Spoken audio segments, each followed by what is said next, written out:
Well,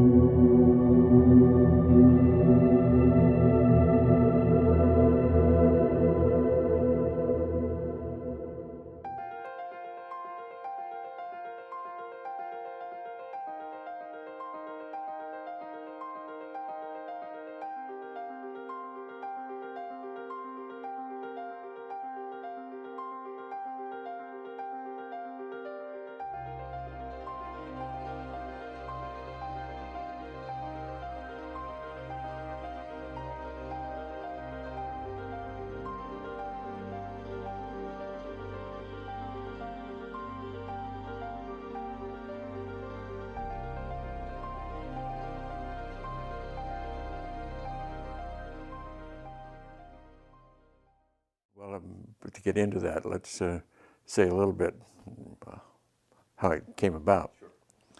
Sure. After we left the moon and started home, my responsibilities were largely completed at that point.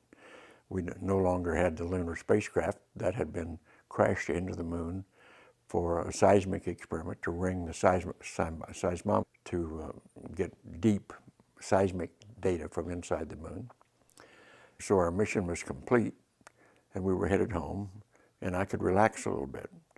So I got the opportunity to look out the window, and we were oriented and rotating such that every 2 minutes, and this rotation was to keep thermal balance on the spacecraft.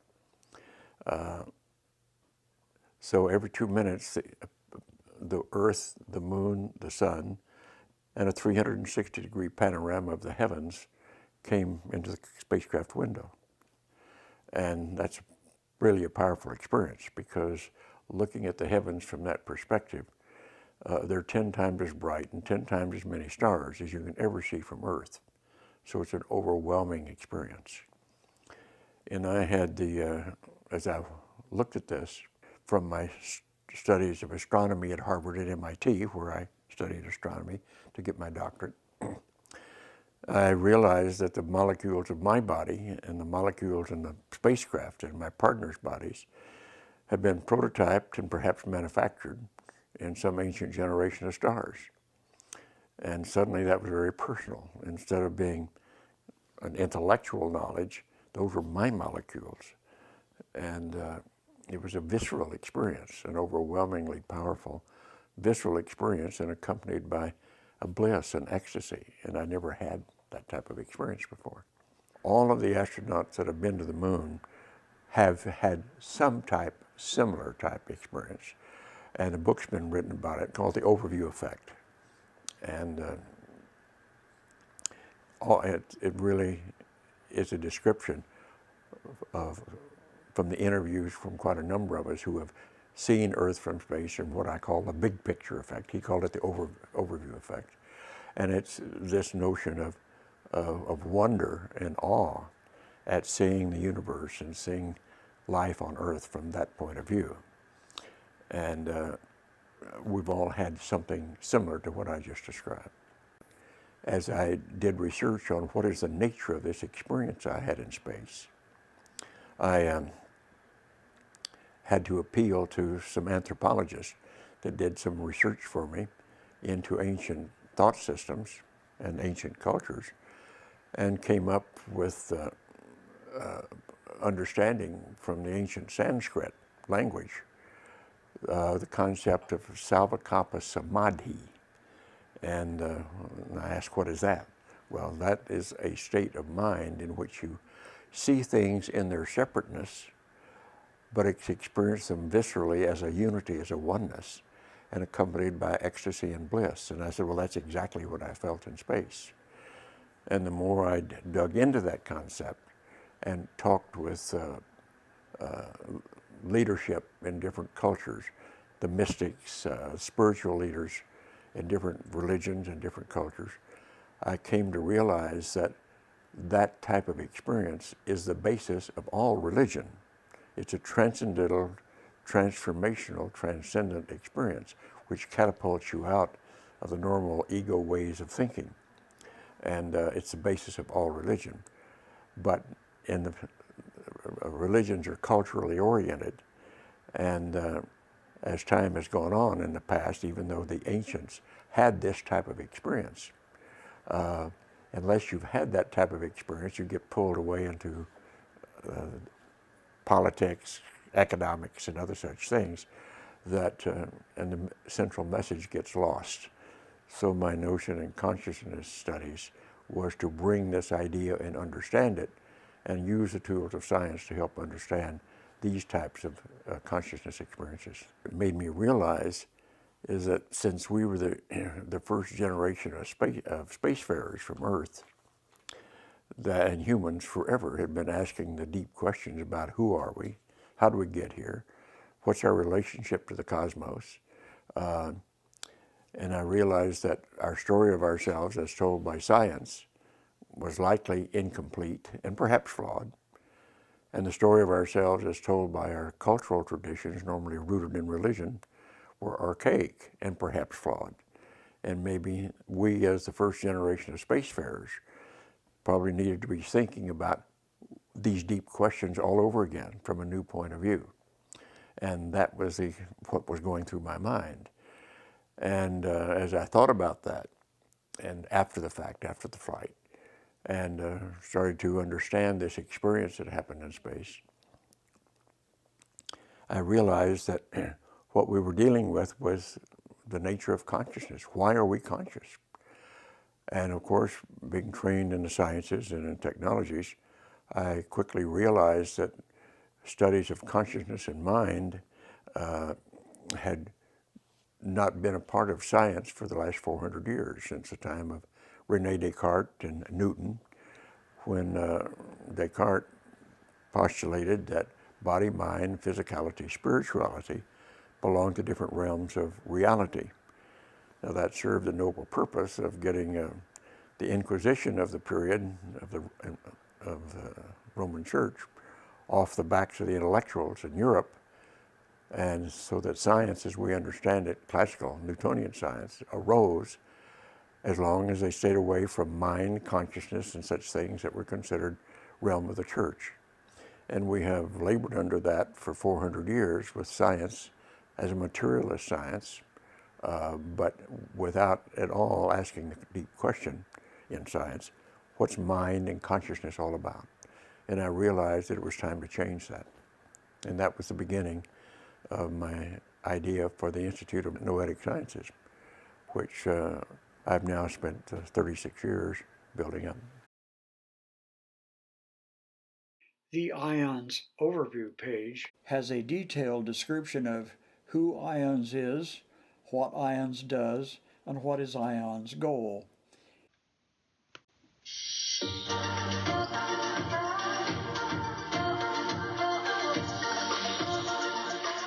For 44 years, the Institute of Noetic Sciences has forged the frontier of a deeper understanding of how consciousness interacts with our world, and how we can harness that power to help humanity and the planet thrive.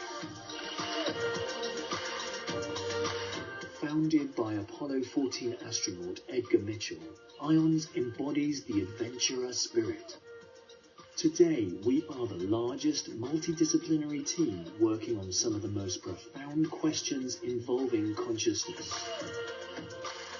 We are boldly pushing the boundaries of our understanding of what it means to be human, marrying rigorous scientific exploration and intergenerational programs with noetic inner awareness. The key to creating a sustainable future is to gain a more complete understanding of consciousness. How does it work? And how can we leverage its awesome, expansive power? We, as one species of many on this planet, must find that middle way of science and our personal inner knowing. It is time to come full circle and forge forward, moving past fear and the illusion of separation, and see the beauty and fullness of each and every being. We must be bold in our exploration. Join us as we gain a deeper understanding of consciousness and embrace our interconnection.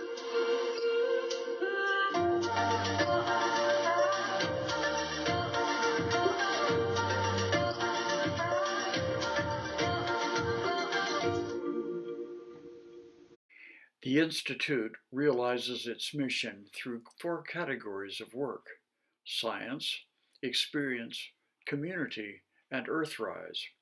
We will explore each in turn. The first is science. The foundational hypothesis guiding all of IONS scientific research is that everything is interconnected and that embodying that awareness reveals information and energy not limited by space and time, which can create breakthroughs in transformation, innovation, and well-being. Following from this, IONS research programs focus on 3 primary questions. How are we interconnected? Can we access information not limited by space and time? And does that create breakthroughs in transformation, innovation, and well-being? The various research projects currently underway in each of these themes are listed with hyperlinks for deeper access on the Research Projects page. To inquire into how are we interconnected, Research Focus 1 asks, what is the role of consciousness in the physical world? 6 specific studies are currently underway to answer this.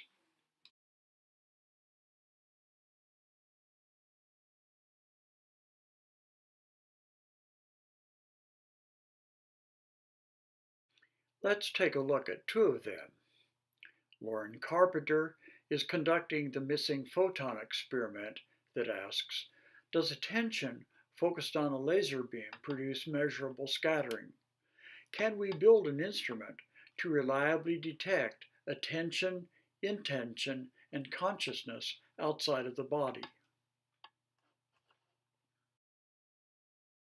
And Julia Mossbridge is asking, can people tell the difference between a robot embedded artificial intelligence that is designed to express unconditional love and a regular AI without this piece?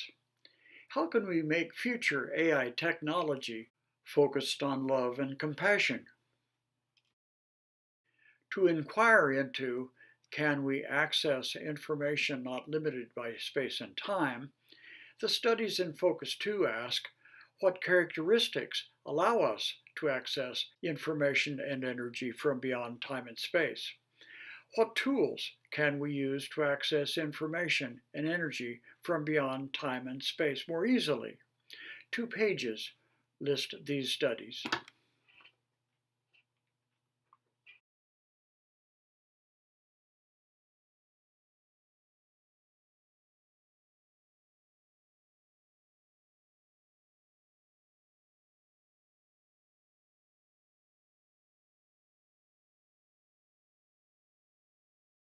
Here is about 2 of these. Dean Radin, IONS chief scientist, is inquiring if our genetics play a role in psychic perception by comparing DNA samples from vetted psychics with those of controls matched by age, gender, and race. Julia Mossbridge and Arnaud Delorme are asking, what is the distribution of psychic abilities in the general population? Are there highly skilled individuals that can be recruited for future IONS studies of psi? To do this, they're using PsyQ, a smartphone application available to the general public with psi games for psychokinesis, precognition, and clairvoyance. We'll take a look at this smartphone app later in this presentation. Finally, to inquire into whether studies such as these create breakthroughs in transformation, innovation, and well-being, the current studies in Focus 3 ask, what is the role of consciousness in mental and physical health?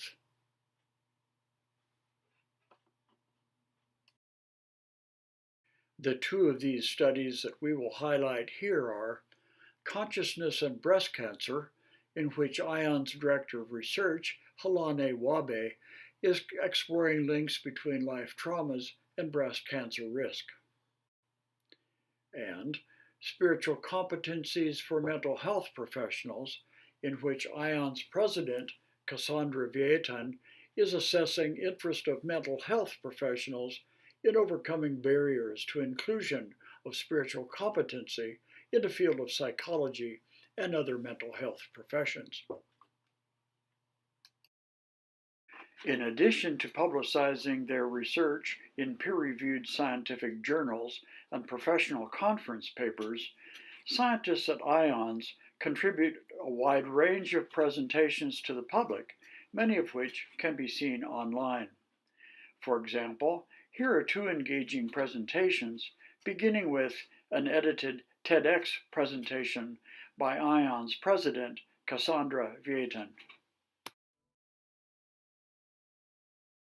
The institute where I conduct most of my research was founded by the Apollo 14 astronaut Edgar Mitchell, who was an MIT-trained engineer and a Navy pilot, and the sixth man to walk on the moon. He's also one of 6 surviving individuals who have been further from our planet than any other human being has in the history of humanity. And so his trip to the moon, of course, was an awesome journey, but it was the trip home that really changed the rest of his life. And as Edgar puts it, and so this sense of interconnectedness flooded through his system, and it was a direct download, he felt like, from the universe, a subjective form of knowing, but an absolutely authoritative knowledge all the same. Not only did he feel this sense of interconnectedness, he also saw that there was an intelligence behind everything. There was almost a sacredness or divinity infusing every single thing he saw, a luminosity. And so when Edgar got back to Earth, he spent the rest of his life and is spending the rest of his life trying to make sense of what happened to him. And part of the way he's doing that is by founding the Institute of Noetic Sciences in 1973, where I'm now the director of research. So Edgar's not the first person on the planet to have had this experience, of course. There have been people throughout millennia who have recorded experiences like this, repeated experiences, actually thousands and thousands of people, and they have given birth to some of the world's greatest religions. So not only have these kinds of subjective experiences of oneness and interconnection, this realization about the nature of reality being completely interconnected started religions, they've also underlied entire movements to do that. And so science now is a way that we are increasingly relying on more and more instead of religion, or in addition to religion, to understanding the nature of reality and what things are really like and what our potential is. And so I'm engaged in a scientific effort to look into this phenomenon of interconnectedness. Is it true that we are, in fact, interconnected, not only at a subjective level, but maybe at an objective or a physical level? Are we more I, or are we more we, or are we both? Is there any way to investigate this paradox that makes sense in the natural world? And so first I'll start with telling you a little bit about what science is telling us about just the interconnection in our own bodies. All of that is maybe what you could call traditional science. It's looking into more and more the ways that we are socially interconnected. What we're engaged in at the Institute of Noetic Sciences takes it one step further, where we're not only looking at how people are connected through traditional ways of knowing through the 5 senses, but also beyond that. Is there a way that we're interconnected that isn't through traditional connection? And so what we do in one set of experiments, for example, is we get a pair of people and we separate them. We take one person to a sender's chamber where they sit in front of a closed circuit television or now an internet live stream, and they're shown their partner on the screen off and on. Now the sender might be hooked up to autonomic measures or brainwave measures as well. But then we escort the receiver to a 2,000-pound electromagnetically shielded steel box. So they are sitting there protected from any influence, including that their partner might send on a traditional level. And so here we are having the sender shown the image of the person, and when they're shown the image of the person who's the receiver, they're asked to direct all their attention and intention toward that person. When the person goes off the screen, they're asked to remove their intention and attention from that person. And what's fascinating is that what we're finding is when the sender sends that attention, intention, thought toward the person in the receiving chamber, the physiology of the person in the receiving chamber actually changes. And so we don't really have an explanation for this yet, but we do have now dozens of studies showing evidence for this connection. This is a slide from a different laboratory looking at how the brain reacts to a light flash. And what you see across the top is right in the middle, the sender has a light flash and their brain has a major reaction to that light flash. But you'll also see that their partner below has a little echo of that light flash. And so we haven't explained this yet, but it is very enticing information about how we might be interconnected. These experiments were pioneered by Marilyn Schlitz and others at the Institute of Noetic Sciences. We did an experiment where we brought in cancer patients and their partners and asked their partners to learn a compassionate intention intervention that was based on Tibetan practices. And after the training, what we found is that their connection at a distance, again, was increased. And so another way we're looking at interconnection is not just between people, it's between people's minds and the physical world. So this is an ingenious experiment that was developed by my colleague Dean Radin. And so what we know in quantum physics is that when we have a stream of light, a stream of photons that's being shot down a tunnel through two little slits, this is called the double slit experiment, when someone knows which slit the photons go through, when someone observes it or a machine observes it, the photons act like particles. When nothing is observing it, they act like waves. And you know that because you can see the pattern on the back wall. There's either two slits or there's a wave refraction pattern. So this is called the quantum measurement problem. We don't know why measurement or observation changes this. What we do in our laboratory is we have people look at the system only using their minds. So they're not using their eyes, they're not using a camera, they're not using any kind of the traditional measurement equipment. They're just observing the system, you could say psychically or clairvoyantly. They're projecting their minds into the system. And what we find is that when they're doing that, it collapses the wave function. In other words, the particles, the light stream, the photons, act more like particles than they do like waves, as though they were being observed in person.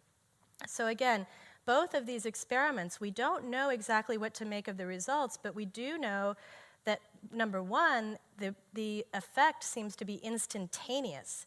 It happens at exactly the same time, so it doesn't seem to be sort of like sending an email or sending a letter. We also know that it appears to be non-local, so it doesn't matter that much if the person is 40 feet away or 400 or 4,000 or 400 miles away from either the receiver, who's a human, or from the double-slit experiment. The final way I'll share with you, and there are other ways that we are looking at this phenomenon, is a set of colleagues and us are looking at whether collective upheavals in consciousness affect systems that are physical. And we use a random number generator, which is a little machine that spits out a series of zeros and ones at the rate of about 800 bits per second. And the idea is that if there is greater coherence in a collective group of people, you could say like a baseball game, we looked at things like 9/11, we've looked at the opening ceremonies, the Olympics, when lots and lots and lots of people's attention are focused on one thing. Is there a little departure from randomness in this stream of random numbers? And what we find is that, in fact, there is a tiny departure from randomness that seems to correlate with exactly the same time that there are these huge upheavals in consciousness. So while tiny, the change is highly statistically improbable. So this is the kind of thing we're investigating using the tools of science to look into connection and interconnection, both in person with each other and from a distance. And you might ask yourself, well, this is all fascinating, but why? Why does this matter? I mean, other than the fact that maybe it's, questioning the very fundamental basis of the nature of reality, why do we care? Well, what brings me to do this work is that when we look at this interconnection, when we study the interconnection among people, if it is in fact the case that our minds influence our bodies, which we now know to be true, if it's the case that we influence each other much more than we ever thought was possible when we're in rooms with each other, when we watch each other on the TV, if it's even possible that we're connected at a distance, or maybe that we collectively are somehow connected to the way the physical world functions, then one of the things we can do is shift the way we are thinking. We can use our consciousness in ways that are constructive, innovative, reverent. We can bring positive influence into our world. And it's not enough to just think positively, but I do believe that that kind of using our consciousness, recognizing that our consciousness matters, is a precursor to the kind of action we all need to take to help our world thrive, to help humanity reach its full potential. And this is a quote from the Institute of Noetic Sciences' first president. Because of the interconnectedness of all minds, affirming a positive vision might be the most sophisticated vision that any one of us can take. Thank you. And as an example of the types of personal experiences that IONS researchers are inspired by, here is an incredible story by IONS chief scientist in a younger day.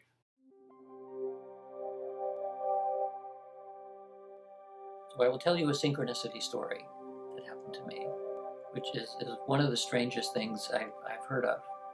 I've heard many synchronicity stories. And it does lend itself to something like an explanation. And who knows if that's correct. But okay, so this is, it's the year 2000, and me and a couple of partners start a nonprofit called the Boundary Institute. And we're looking for a place to have the offices. And at the time, Silicon Valley was doing really well. It was before the dot-com crash. And so finding office space was very expensive. And so we look all over the place, and we finally find some place in Los Altos, which is an office complex which have doctors and dentists and accountants and those sort of professional things all clustered together in this one place. So we rent the place, and we notice at probably about the same day that we rented it, that our next door neighbor, everyone has a plaque on the outside of their place. It said SciQuest Labs, PSI Quest Labs, right next to us. So we thought, well, that's a curious thing. You know, we're thinking PSI in that case is Personnel Services Incorporated or something like that, because like we're the only nonprofit that especially new, and certainly in Silicon Valley, is doing psi research. We thought, well, okay, that seems like a nice coincidence. But there's nobody in there. The curtains were closed. There was no one in there, so we couldn't even introduce ourselves. So about a month goes by, and I'm living close enough so I can walk to work. So I walked to work a certain way and decided this day I'm going to walk a different way. I wanted to see what some of the other places were that were in this complex. So I walk a different way, and now I pass an office that said SciQuest Inc. So I'm thinking, oh, well, these must be part of the other people. There's no one in here either, so I don't know what it is. So I'm thinking, well, it's still a coincidence. We don't know what they are. So in the offices now, we have something like 4 or 5 rooms. My office is up against the wall, which is abutting the SciQuest Labs. And I put my whiteboard, it says like my whiteboard is over here and the SciQuest Labs on the other side. I have no idea what they do. And I'm drawing on the board what I want our lab to look like. So I want a certain shielded room, and I want a certain chair in it, and I want certain things in it, and I'm drawing on the board and thinking about it a lot. And we don't have very much of anything else in the lab at this point because we're just new. So every day now I'm walking past SciQuest Labs and hoping there's somebody in there because I want to introduce ourselves and tell them about the joke of what we do. So finally I see somebody in there and knock on the door, and the person opens the door and I say, hi, my name is, and I thought he was going to have a heart attack because he opens the door, his mouth drops open, and before I can introduce myself, he said, Dean Radin? And Now, of course, I'm confused because how could he know who I am? Because we have never met before. I don't recognize this guy. So the reason he looked so shocked is because he was actually back in the room somewhere back there, engaged in a yoga practice in which you manifest things. So he had been spending the last 2 months manifesting me. He wanted to get in contact with me. Why? Because SciQuest Labs was his laboratory portion of actual Sci research, just like we were doing. And the other place was his office. So it was his office, and this is his laboratory. And he is his own for-profit Sci research lab, of which there's probably no other one like it anywhere in the world. So the guy who started this, his name is John Krakauer. He's the guy who developed the Apple PowerBook. So he did pretty well at Apple. He cashed out, and he decided he wanted to do what he always wanted to do, which was to do Sci research. But in order to both get money and to develop his business, he wanted to attract certain people to be on his board of directors, including me. He had no idea that I was in Silicon Valley. He had certainly no idea that we just put a place next to his lab. So after he got over the shock, and after I got over the shock, because when he told me this, I felt very disoriented. Like, what do you mean you were dreaming me into existence? I thought I had free will and just came over to the door. So he said, well, do you want to see the lab? Yeah, I want to see the lab. So we go inside, and we go around the corner, and this is the box that I was drawing on my wall. And this box, this laboratory, there's a shielded room with a certain kind of chair in it, like a captain's chair, a bunch of stuff in there.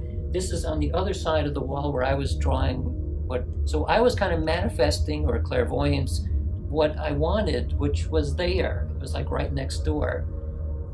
And this freaked us out majorly. And then so I told the other people and the other members of our group, and they all freaked out. I mean, because this is impossible. There are no cases. It's like a probability of 0 that you can't have this sort of thing happen. So John and I were thinking then, well, how could this synchronicity possibly have occurred? And we thought that it actually seems a lot like a gravitational attraction. That we both have very high intensity. He's drawing me in. I'm literally drawing what I want. And it's as though we're like your intentions are a gravitational density that that pull things together. So we're like orbiting around each other, orbiting, and eventually we settle together just like you would in deep space. The things clump together because the intensity of the intention is warping space-time. And we end up 2 Sci research places in the world next to each other, right next to each other. So, who knows what's really going on there, but very strong intention on his part, very strong intention on our part to do what we wanted, to what I wanted, which was the lab next door. Because now we didn't have to do anything because I drew it in and he drew me in, and that's the strangest synchronicity that I know of. That's incredible. Yeah. So I've heard a lot of other people with stories like this, and it's meaningful to the individual. This one is strange on its own rights because of the a priori unlikelihood of 2 things like this clumping together right next to each other. So it's like intention and gravity, mass, something. If it really is consciousness that's emerging into the world at large, and you have 2 very high intentions that are manipulating consciousness emerging into the world, and it does create something like a gravitational vortex that sucks it together.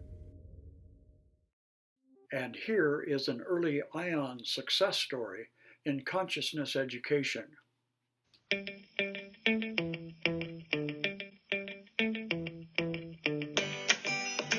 How do I know what I know? What do I believe? What's my purpose?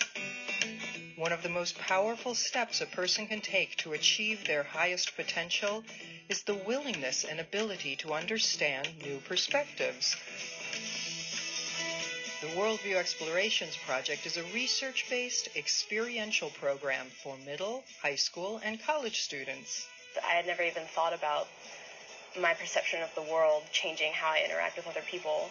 This program presents practical tools to explore the inner and outer landscapes in which we live from fresh perspectives and new points of view. This program is designed to inspire curiosity, shift our perspectives, and create new ways to interact with one another and the world. So what exactly is a worldview? Everyone has different views of the world, the way you look at things, the way you think about things, the way you react to things. The lens through which you see the world. Worldview Exploration's 22 interactive experiential lessons for middle school, high school, and college classrooms provide learners with tools and skills that build their capacity to discover themselves, inspire others, and engage in the world.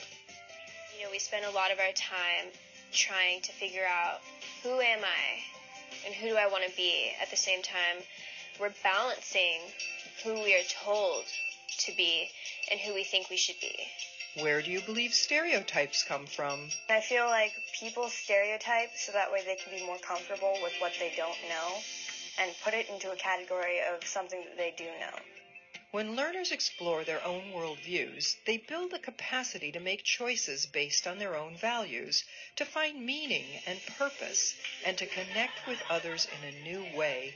You know, this project deals with exploring your own worldview and then moves into exploring other people's worldviews. The more people encounter and engage with other worldviews, the more they develop self-reflection and compassionate understanding. And how can we begin to connect with each other from the perspective of people who are taking off the glasses and then looking at each other and saying, hey, this is how I see the world. How do you see the world? It bothers me when people aren't open to other things. They think that every other culture is just bad. Instead of seeing these disagreements as a point of contention, something to fight about, if you look at it as something interesting, then that would alleviate a lot of, argument or violence. I think sometimes we walk around on this earth completely oblivious to the interconnectedness of everything. The more we recognize our connectedness with the planet and those living on it, the more we will be motivated to engage in action and leadership for the greater good. Our goal is to create scalable global classrooms where our students can explore the world around them. What do you think about the world of tomorrow? These experiences have definitely made me pretty optimistic about the future. Imagine a world where we become global learners. Invite our children to join us, to have the conversation that matters, to see them as the new global citizens, the visionaries and the architects of the world to come, the kind of world we all choose to live in.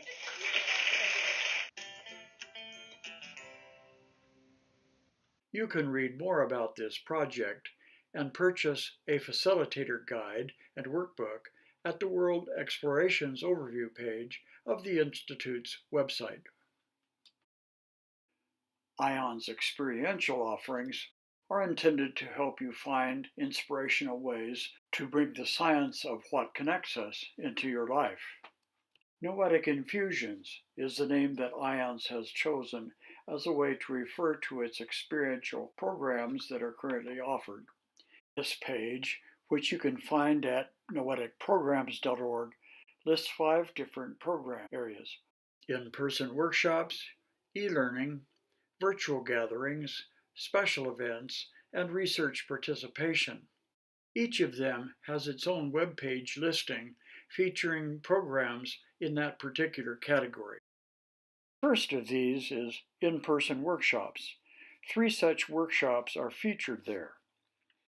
The first, Consciousness, Communication, and Change, brings together leading research results and noetic wisdom practices that are useful for change agents. The second, Conscious Aging for Personal Enrichment, offers a variety of learning resources and tools to address challenges, experiences, and opportunities found in the later years to help elders increase their personal enrichment. The third, Noetic Leadership, provides a highly interactive and stimulating learning experience for leaders across a wide range of private and public sectors. IONS has many current offerings for electronically available learning. First is an online version of the C3 workshop on consciousness, communication, and change that was mentioned earlier. Next, an online approach for becoming a certified facilitator of the IONS Conscious Aging workshop series. Then, two offerings on the IONS Mindful Motherhood program, one for users such as pregnant women and new mothers, and a second one for healthcare professionals who wish to facilitate mindful motherhood groups or integrate components of the mindful motherhood training into their work with pregnant women and new moms. Consciousness for the Next Generation is a free online course featuring 10 one-hour video presentations for young persons considering a career in fields of consciousness research and study. Finally, the Future of Meditation Research is an upcoming webinar series that will consist of recorded presentations from leading meditation researchers intended to teach and train learners to conduct meditation research within an expanded set of domains, concepts, and protocols. And online virtual gatherings. The first of these, Noetic Global Gatherings, are a series of free online webinars and discussion groups for IONS community group participants and Noetic seekers worldwide. At the conclusion of each presentation and its Q&A, attendees have an opportunity to break into small discussion groups with Noetic explorers from around the world to share their own perspective and hear from others. The Consciousness for the Next Generation course mentioned earlier is also presented online as a virtual gathering. The upcoming Future of Meditation Research webinar series will be watched by different types of groups as virtual gatherings. Special IONS events. The 2019 IONS conference will be held on July 18th through 21st, 2019 in Santa Clara, California.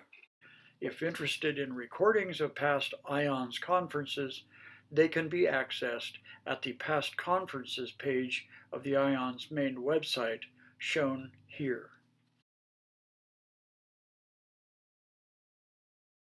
The Noetic Leadership Speaker Series brings inspiring speakers for an interactive and stimulating learning experience for leaders across a wide range of private and public sectors.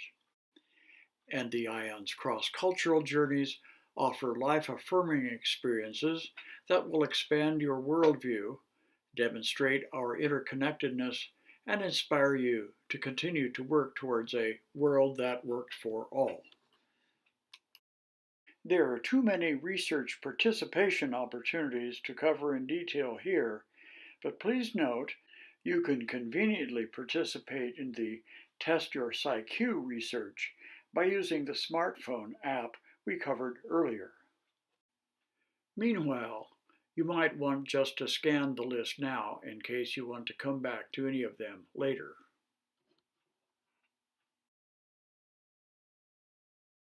Finally, here are a number of books listed as More Tools for Transformation based on IONS research. Many people have found them a powerful source of transformative well-being in their lives and in their work in the world. They include Conscious Aging, Worldview Explorations, 7 Tools to Help Your Child Deal with Conflict, Spiritual and Religious Competencies in Clinical Practice, Living Deeply, Consciousness and Healing, At Home Within, a personal growth program for homeless adults, and Death Makes Life Possible. and the IONS consciousness transformation model,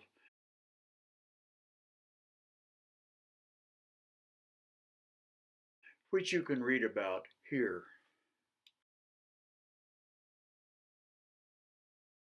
Moving on from science and experience to the community and Earthrise aspects of the IONS family of consciousness-oriented initiatives, IONS has a number of ways to participate in its growing global community that are listed in its community overview page.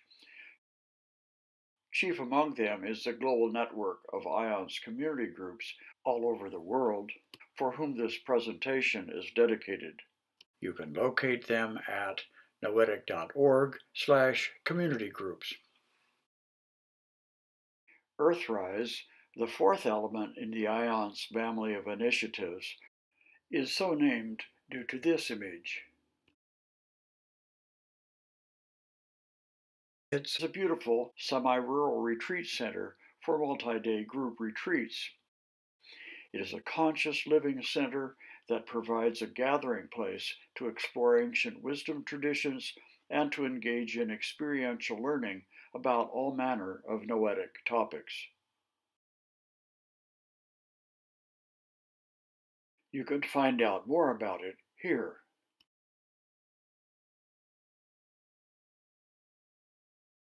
Now, let's take a look at the PsyQ app, then under development at the IONS Innovation Lab at the Earthrise Center.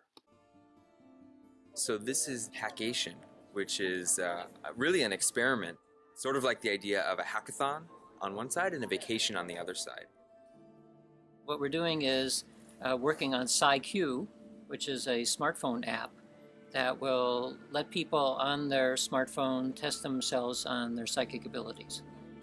I love being with all these people, and I would say many of them are already my friends. We decided that we wanted to build an app, but we wanted to do it with a group of people who were committed to also not only working in the space of logic and rationality, but also who are interested in working in the space of compassion and heart and spirit and mind. And we found those people. I feel very lucky we found those people. It's very exciting. What's happening here is people are voluntarily congealing. They're coming together with no immediate reward to forward an idea out into the general population, out into the world. They're not doing it to be popular, they're doing it because they believe in it. Ideas like that are exciting. These ideas, which have been fringe for a long time, are actually beginning to become a bit more mainstream. And so now we're trying to bring the scientific community and also popular audience together to actually research this themselves. The reason why PsyQ is an interesting app is because a lot of people are carrying around computers now on their hip that are practically as powerful as laptops or desktops. And it gives us the opportunity of collecting a huge amount of data from a lot of people.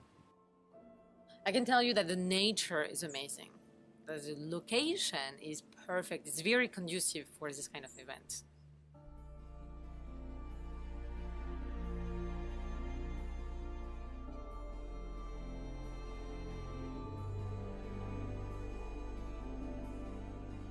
It's exciting to be around not only a bunch of smart people, but a bunch of people who are dedicated to bringing consciousness and a way of being into the work dynamic itself.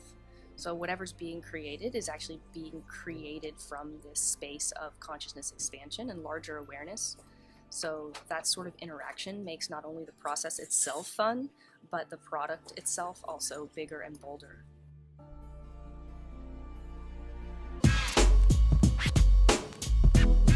The one that's going to be done in the future, about 3 years from now, that's going to show that you can use a combination of symbolic and non-symbolic mathematics to time travel. One of my favorite experiments I read about, the book is called The Crack in the Cosmic Egg. I read it when I was young. He describes an experiment where under hypnosis, folks who had been fasting imagined the experience of eating a Thanksgiving feast. And supposedly their blood glucose levels went up 300% just as a result of that imagination under the influence of hypnotic suggestion. I've always been fascinated to replicate that experiment and then look at regulation of gene expression that would be associated with that. And I thought it would be a great way to isolate a subconscious event that was influencing epigenetics. What I'm excited about is that we're setting up the ability to do science on retreatants here at Earthrise. And so we have people sleeping here at our lab. So I'm going to be able to do those dreaming experiments. Right now, I'm studying full trance channeling. I'm able to actually bring people who do this into the lab and hook them up to all of our equipment and then have them go in and out of this channeling state to try to figure out exactly what's going on. So to me, right now, in this moment, that is my favorite science experiment. For a concluding summary of this presentation, let's go back to the basic overview page that we summarized at the beginning. Who we are. The Institute of Noetic Sciences is a nonprofit organization dedicated to supporting individual and collective transformation through consciousness research, transformative learning, and engaging a global community in the realization of our human potential.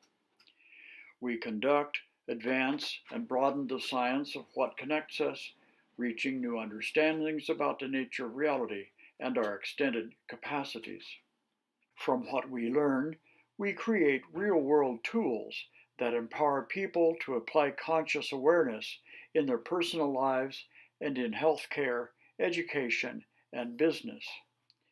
We host a vibrant community of explorers and change agents who are working together to make a difference in the world.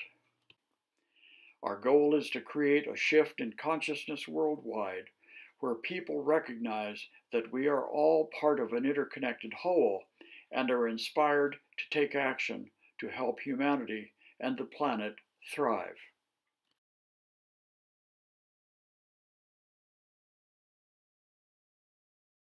Now that you have an update on what the Institute of Noetic Sciences is all about, here are some suggested questions for group conversation. First, what, in your opinion, is the significance of IONS' work, both to you personally and to society at large? Second, what about IONS do you find most exciting and why? And thirdly, what type of topics would you like most to have featured in future IONS community group meetings? You, or the facilitator of this meeting, may pose other questions as you converse, initially in small groups of 3 or 4, and later expanding into a conversation among the meeting as a whole at such a time as seems appropriate. Please do this now. For your convenience, this slide will remain up for 30 minutes before the ending of this video.